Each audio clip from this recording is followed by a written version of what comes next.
Just want to, again, we don't take it for granted or make any assumptions. Seeing another full house here on a beautiful November day. And Buckeye Nation came out, and they were loud and proud. It was great. And then also Military Appreciation Day means a lot to our team and the things that we do. And again, we don't take any of that for granted, and we still have great respect for everybody who serves. And so overall, I just want to, again, thank on behalf of the whole team, the Buckeye Nation and the military for a great day. I thought we came out and played well early, and then really finished the game off well. But this was a game where we felt like we went through a little adversity this week. Adversity reveals character, and our character was at the forefront of this game. And I thought we came out and showed that we're made of something special here. With that, we'll open it up for questions. Front row right here, Dom. Coach, as far as the adversity, when you look at your defense, I think they had 7 sacks. Just what was the mood of the defense when they found out, and I guess the overall with the team when they found out they were losing? Nobody flinched, and I think they all wanted to show that this is a team. This is a defense, and this is a unit, defensive line unit, who it's more than just one person. And I think they had their chests out, and we're proud of the way they played today, and they should have. They played with an edge and something to prove. And anytime our guys come out with something to prove, we're dangerous. So overall, I thought we all had that approach, but especially the D-line. Over to the left, Bill. Yeah, it looked like you really wanted to kind of make a statement today in terms of, the onside kick early up 14-0, and then the end of the half, you call the timeouts. Was there a real mentality of, okay, we're going to kind of put our foot down today? Well, we always want to be aggressive, and that's just the way that we want to be around here. We did that at the end of the Northwestern game as well, and but that's just our approach every week. But I think that again, when this team faces a little bit of adversity, we have an edge, and we want to come after you and be aggressive, and that's the approach. And I think that the guys really embraced that this week, and we talked to them early. If the timing is right on the third kickoff and we have the opportunity, we're going to take that. And I think the guys feed off of that aggressiveness, and it was great. And then at the end of the half, say, listen, if we get them 3 and out, we're going to go after the punt as hard as we could. And Seven Banks missed it, I think, by this much. We'll have to look it on film, but I think the guys like that. They feed off of that aggressiveness and confidence, and they kind of build on it as the game goes on. Front row right there, Tim. Yeah, Ryan, just 2 quickies. Number one, do you have confidence that you're going to get you're going to get Chase Young back? Yeah, again, this is not for me to say right now, any of that stuff, yeah. Okay. And then number 2, Devon Hamilton in particular seemed to be playing with an edge again. What could you even notice from your vantage point of the push he was getting? Obviously 2 sacks kind of sums it up too, but just what he brought to the game today.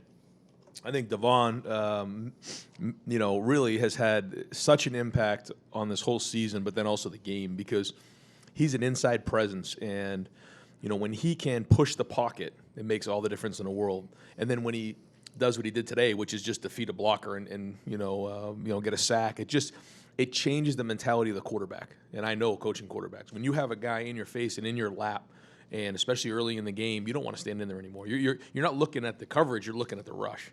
And I think Larry's done a great job with Devon, his development over his career here.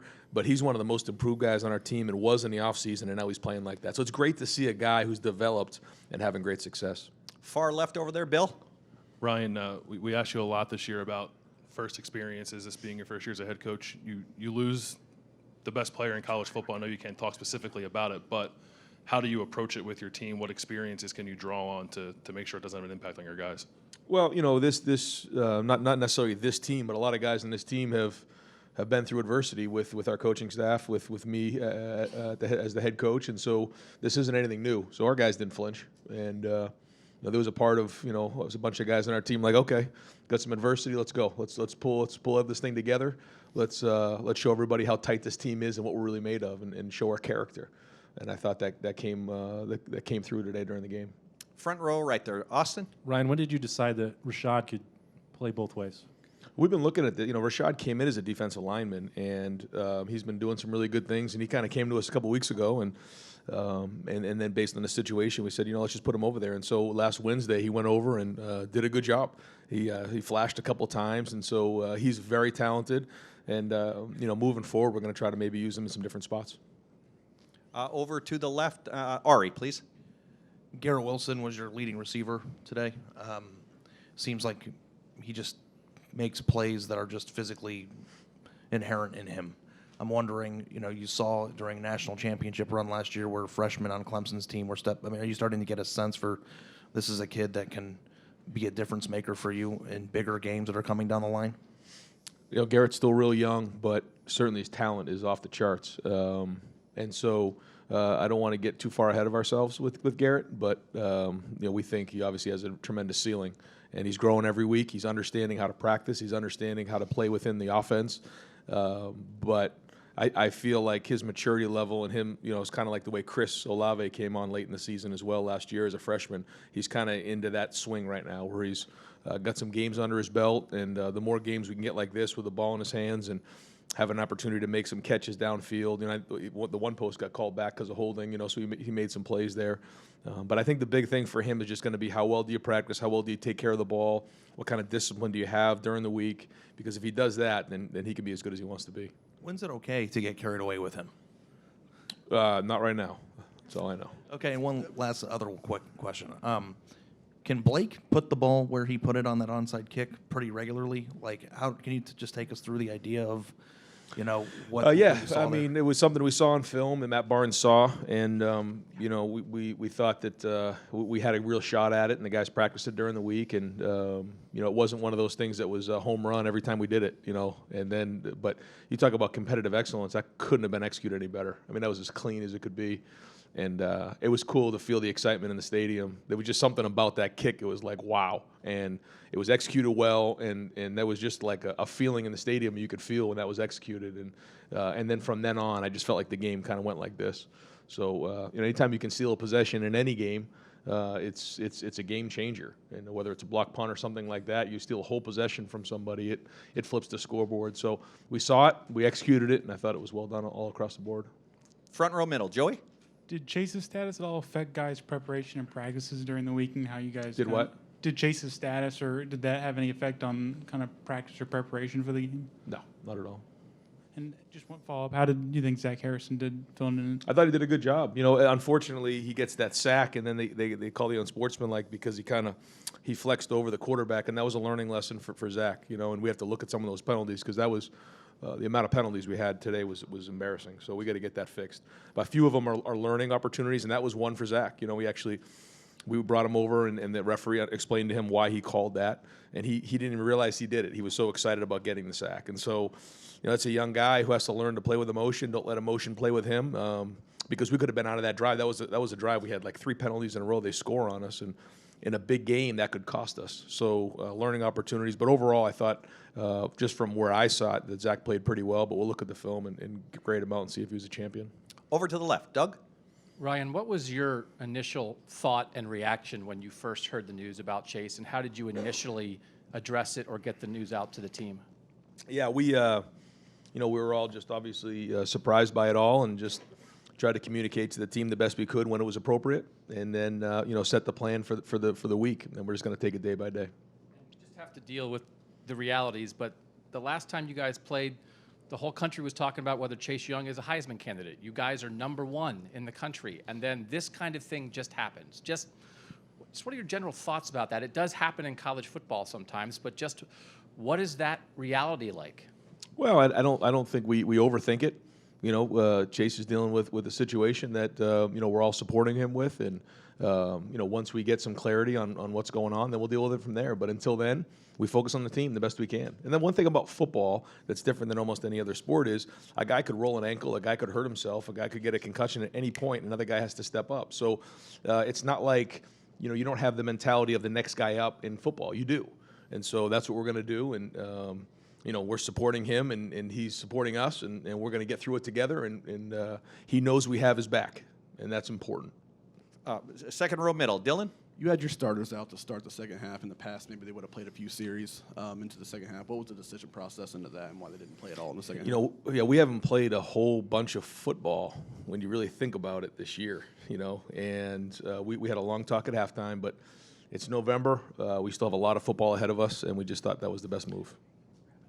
Over to the left, Rob? Ryan, going to let you respond to this. On TV, they were talking about the timeouts, the onside kick, and there was an implication that this might have been personal for you, the inference being that Maryland was somehow involved in the chase. bringing that to light? No, That's- nothing like that at all. No. Okay. No, that nothing like that at all. Nope, that wasn't anything other than just. I mean, we're always going to be aggressive in the first half. I mean, I feel like when you're playing the first half of any game, anything could happen in the second half. So you do the best you can to be aggressive, and then if it gets out of hand in the second half, you're smart about tempo. You're smart about maybe taking shots, especially in the fourth quarter, and you want to run the game, run the ball and show respect. And I thought we did that. I thought we ran the ball and kind of played slow in the second half. By no means would I ever try to run up a score at all. It's just we're letting our guys play, and so no, that would be completely out of line. Just your feel on Justin Fields last year. You guys weren't throwing down the field quite as much as you are this year. Are you happy with his downfield where he's progressing? Well, we challenged the pass game this week, and I thought we came out aggressive. I think what did we throw it 25 times in the first half? I mean, that's pretty aggressive for us. So that would be on pace for 50 in a game, and that was good. And we challenged the protection, we challenged the routes, we challenged everybody involved with it, the decision making. And I thought if you look at the first half, he was 16 to 25 for 203 touchdowns. Is that accurate? Yeah, I think that's right. I mean, that's a pretty good half. So if you double that, that would be a game.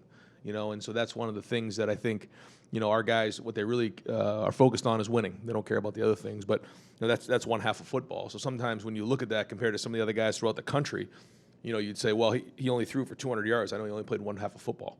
J.K. Dobbins runs for 90 yards. He only played one half of football. So, but that's a good thing, and I know that those guys are proud of the way they played, and so are we. And final questions, third row there, Dan. Ryan, what do you think it is about this team that's allowed you guys to just come out week in and week out with this same level of energy to be able to get on teams like this, even in a week like this where maybe you had some unexpected adversity? Well, I think that there's great leadership. I think that our coaching staff's doing a good job week in and week out of preparing these guys. And we're playing with an edge. And, we have to continue to bring it each week, and we have to challenge the guys to do that.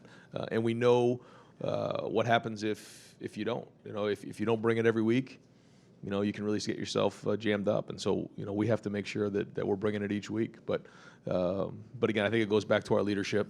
And, this is a team here. It was 52-51 last year in an absolute, fight into the fourth quarter. And I think our defense was tired of hearing about that for a year. So it was fresh on their minds. And I think we had a lot of respect for this team coming into the game because of that game that we played last year. And so when we started fast, and I thought we played well throughout the game. Coach, I'm sorry, one more over here to the right. Clay. Ryan, you alluded to it a little bit. How is Chase doing?